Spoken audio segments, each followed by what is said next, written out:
Al llarg de la història s'han fet servir diversos polímers naturals, com la llana, la seda, la cel·lulosa. Però quan es van descobrir els polímers semisintètics i sintètics, la vida de les persones va millorar. Però, què són els polímers sintètics?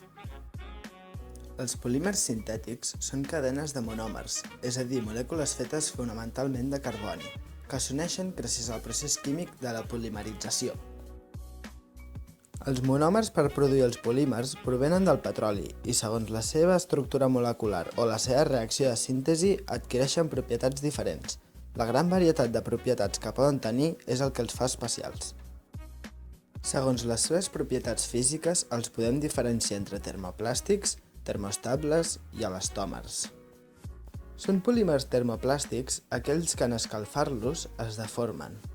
És per això que els podem reciclar. Gràcies a la seva impermeabilitat, els utilitzem en els envasos de begudes i com que no es degraden amb els àcids ni amb les bases, en els envasos dels productes de neteja.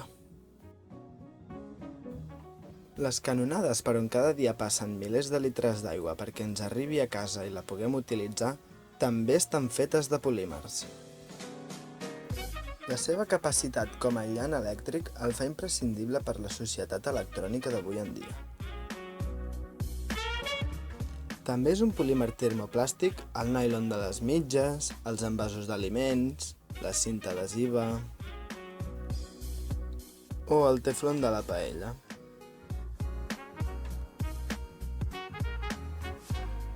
Els polímers termoestables són aquells que un cop modelats es tornen rígids i poden resistir grans canvis de temperatura.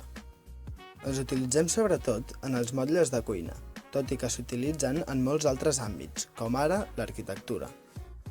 Formen part de la família dels elastòmers tots aquells que tenen la capacitat de recuperar la forma, és a dir, que són elàstics.